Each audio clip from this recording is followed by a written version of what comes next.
3:36 on CKNW. On Friday, the Prime Minister Harper was in Vancouver to unveil some changes that the federal government wants to make to legislation that deals with mentally ill offenders, those found not criminally responsible for their crimes. The Conservative government has made these changes after lobbying from the families of victims, and in a local case, the Alan Schoenborn case, lobbying by Darcy Clark, the mother of the three children who Alan Schoenborn, her ex-husband, murdered in Merritt, and quite frankly, by a large outcry from the community when Darcy Clark's story first came to light a couple of years ago. James Moore is the Conservative MP for Port Moody, Coquitlam, and Port Coquitlam, the Senior Minister for BC, and he joins us on the line this afternoon. James, good to talk to you. Thanks, John. I gather you were under the weather. Good to hear you back. Thank you. This really is a victory, I think, once it's passed. It is a victory for people like Darcy Clark, who just a couple of years ago seemed to be at the short end of the stick, no matter what it was when it came to justice. Yeah, and so your listeners fully get a scope of this. I mean, Darcy Clark, she may be listening. She's a very humble, very quiet person who is in no way interested in the spotlight. I think, like the vast majority of the public, they're not drawn to it like you are as a journalist or I am as a politician for different reasons. And she's just going about living her life. Then, you know, the horror of the death and the murder of her children happened, and her children weren't just taken from her; they were taken from her in an incredibly ugly, violent way that people would be their stomachs would turn if they heard what happened to her beautiful little kids. All of them, by the way, under the age of 10. Yeah. And it was just awful. And she's a quiet person who keeps to herself, but it really was the community standing up and being a voice for a clear injustice. And the injustice boiled down is this: an awful, horrific crime happened when these three little kids were killed, and the person who is accused of having done it was deemed by a process to be not mentally aware that it happened, in essence. Mm-hmm. And so when that happens, when we know what happened and we know where all the paths lead, and it's self-evident what happened, and it is ruled that this person does not have their mental faculties, then what do you do with this individual? Well, in the current structure, that person is held in an institution, not in a jail, because they can't be criminally charged. Mm-hmm. Well, but something happened, and we know that. And so this is the big gray area. Often criminal justice matters are boiled down to black and white, good guys and bad guys, but these things are very complicated when we have increasing medical science about what we know about people's mental faculties. But we know that this society has to be protected from this individual, and sometimes high-profile, horrific cases like the Alan Schoenborn case draw into the light the failings of our system, which is all, frankly, has always been and continues to be, to great frustration, always geared towards those who commit crimes versus the victim.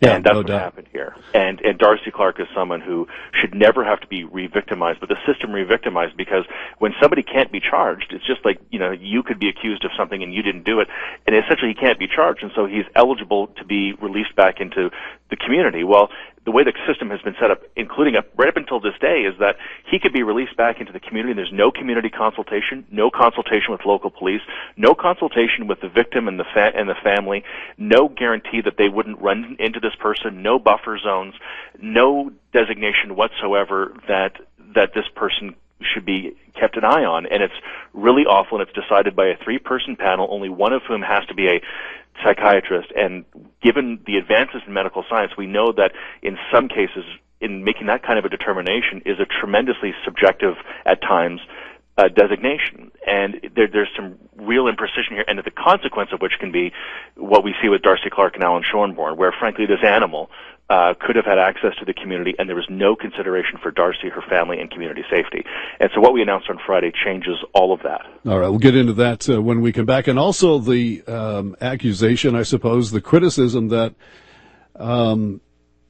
stressing public safety is somehow continuing the stigma against or about mental illness. We'll talk about that next here on CKNW News Talk 980. We're talking with Conservative MP James Moore, Port Moody, Coquitlam, Port Coquitlam, the Senior Minister for BC, about some changes being proposed to laws regarding people who have been found not criminally responsible for a crime by virtue of a mental illness. And James, I think that we need to put this in some perspective and make this clear, because the cases like Alan Schoenborn, the cases of the young man who was virtually beheaded on a bus and on the prairies, the doctor in Montreal who killed his two children, that these cases make up an infinitesimally small number of the cases of people who have mental illness in this country, and they are very, very, very few and far between. Yet they get all of the attention because of the extreme nature of the crime. And there has been some suggestion that by concentrating on the folks who are NCR, not criminally responsible, that somehow this is continuing the stigma around mental illness. How do you respond to that? Yeah, I think people who are raising that point, I think they frankly come in two categories: those who are trying to sort of be a bit of a canary in the mine shaft and remind people not to get overly aggressive with legislation. Then there are others who are, I think, spoiling for a fight where there isn't one.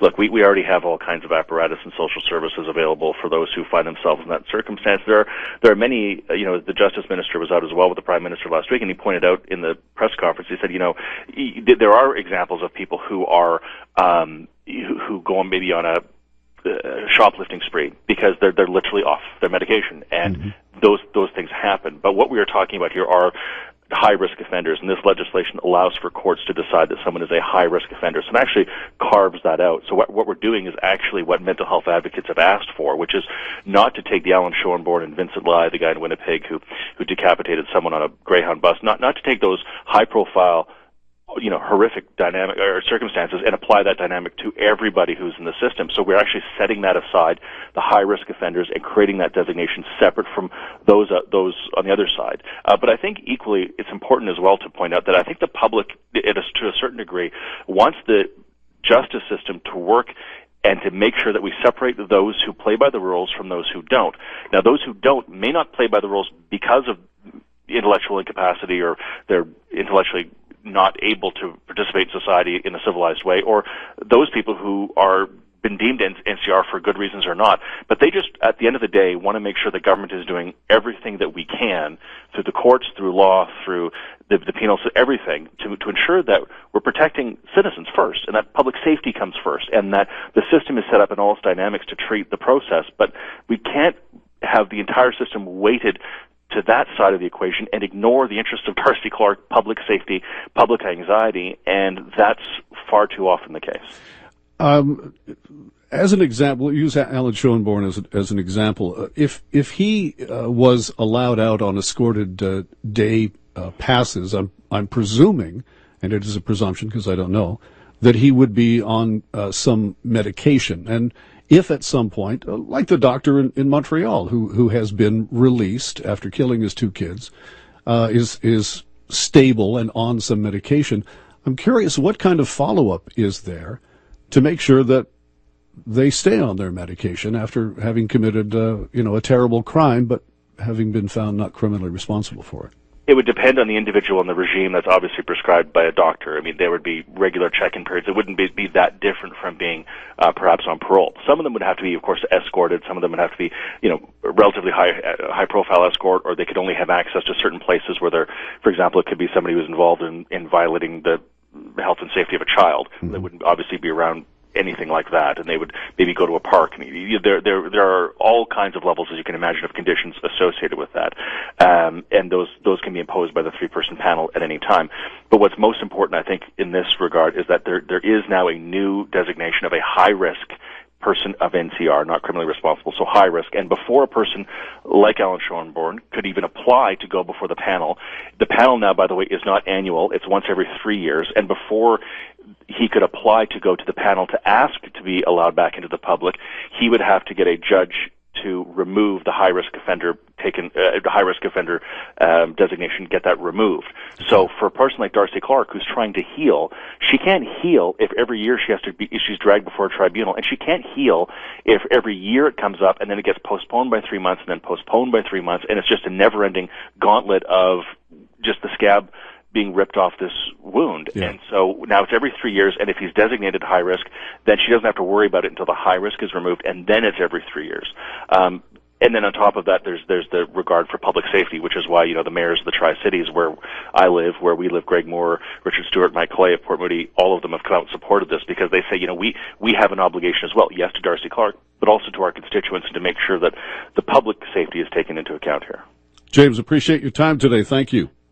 Thank you, John, for your advocacy. You didn't have to do any of this, and you did a town hall at Coquitlam City Hall. It meant the world to Darcy. Without your public pressure, this wouldn't have happened.